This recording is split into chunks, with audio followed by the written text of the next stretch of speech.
kita lanjutkan pembelajaran subtema 3, bersyukur atas keberagaman. Pembelajaran 1. Indonesia memiliki keberagaman adat istiadat, makanan, permainan tradisional, lagu, tarian, serta lainnya. Kita perlu mensyukuri karena dapat menikmatinya. Masakan Indonesia adalah salah satu tradisi kuliner yang paling kaya di dunia dan penuh dengan cita rasa yang kuat.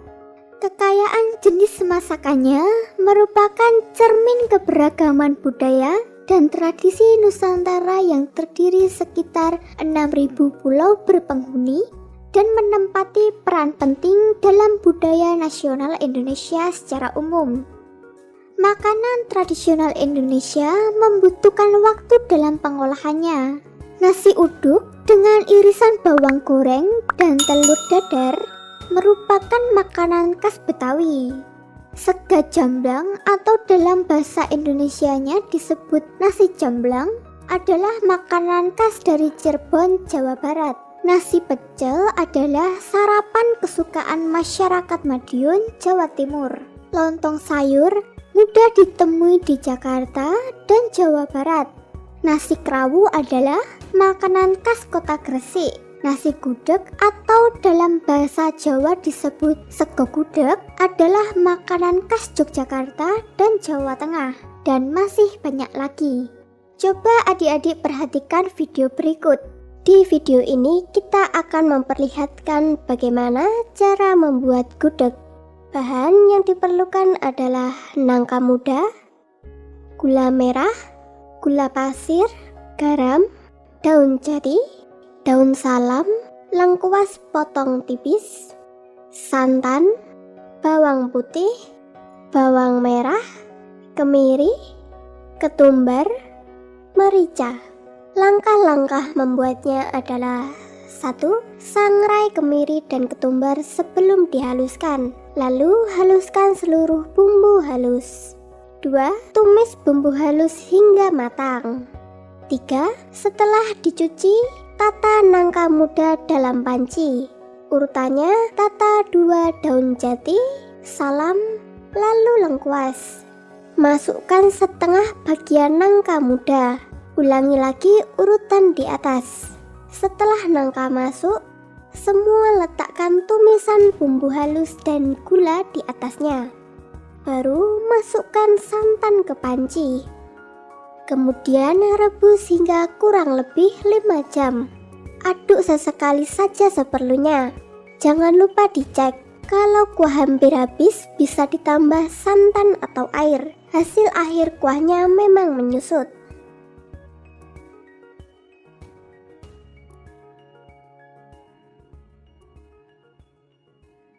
Nah, setelah memperhatikan video tersebut, diketahui makanan itu bernama gudeg yang berasal dari Yogyakarta dan Jawa Tengah. Gudeg terbuat dari nangka muda yang dimasak dengan santan.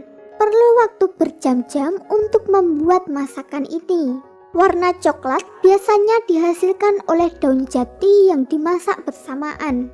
Gudeg ini dimakan dengan nasi dan disajikan dengan kuah santan kental atau areh, ayam kampung, telur, tempe, tahu, dan sambal goreng krecek.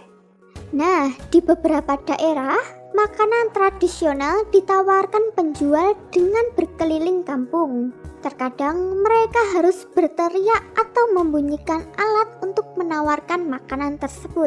Suaranya pun nyaring terdengar. Ingatkah kamu bahwa bunyi memerlukan penghantar untuk bisa terdengar? Media penghantar untuk perambatan bunyi adalah zat gas, zat cair, dan zat padat. Bunyi memiliki sifat-sifat dan karakteristik. Berikut ini sifat-sifat gelombang bunyi. Yang pertama adalah memerlukan medium. Karena bunyi merupakan gelombang yang bergerak, maka dalam pergerakannya, gelombang bunyi memerlukan media penghantar atau medium. Sifat yang kedua adalah dapat dipantulkan. Karena bunyi termasuk gelombang longitudinal, yang salah satu sifatnya adalah dapat dipantulkan. Hal ini yang membuat bunyi dapat dipantulkan. Yang ketiga, dapat dibiaskan. Sifat bunyi berikutnya adalah dapat dibiaskan atau refraksi. Hal ini menyebabkan suara yang dihasilkan tidak selaras aslinya. Yang keempat, mengalami pelenturan. Bunyi juga memiliki sifat dapat mengalami pelenturan atau difraksi. Hal ini karena gelombang bunyi memiliki sifat panjang dalam rentang sentimeter sampai beberapa meter, sehingga menjadi lebih mudah mengalami difraksi. Sifat yang kelima, mengalami perpaduan. Maksudnya, bunyi yang kita dengar dari dua buah sumber yang berbeda, namun apabila memiliki frekuensi yang sama, maka kita akan mendengarnya lebih keras lagi. Yang terakhir yaitu yang keenam, termasuk gelombang longitudinal. Apa sih yang dimaksud gelombang longitudinal? Gelombang longitudinal adalah gelombang yang arah rambatnya sejajar atau sama dengan arah getarnya. Jika arah getar bunyi ke kanan, maka gelombang bunyi juga akan merambat ke kanan. Itulah 6 sifat-sifat gelombang bunyi secara umum. Sekarang coba kalian perhatikan video berikut. Kita akan melakukan percobaan bunyi menggunakan benda-benda sederhana. Alat dan bahan yang diperlukan adalah piring kaca, piring plastik, piring kaleng, gabus, 2 tabung kertas, beberapa buku, dan arloji yang berdetak. Langkah-langkahnya adalah: pertama, susun 2 baris buku dengan ketinggian yang sama. Kedua, letakkan tabung-tabung di atas buku dengan hati-hati.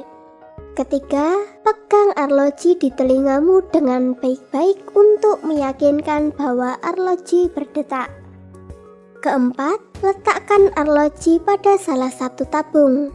Dengarkan dari ujung tabung yang lain. Terakhir, taruhlah piring di ujung tabung yang lain. Dengan begitu, kita dapat mendengarkan macam-macam bunyi pantul yang dihasilkan dari piring yang berbeda.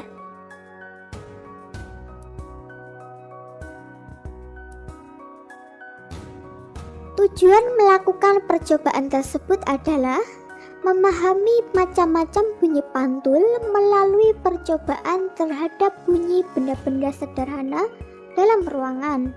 Sampai di sini apakah kalian sudah paham?